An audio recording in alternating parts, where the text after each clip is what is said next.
देखो बेटा भाग देख लो, पहले अंक को देखो, क्या 7 से बड़ा है? नहीं।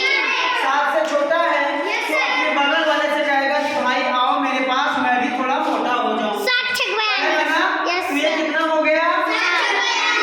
ये हो गया कितना? 44। अब 7 का पहाड़ा हम बोलेंगे कि 44 से ज्यादा ना होने पाए। 7 6 42। 7 6 7 7 दूनी 14, 7 3 21, 7 4 28, 7 5 35, 7 6 अगर हम 7 7 49 पढ़ देंगे तो 44 से ज्यादा हो जाएगा।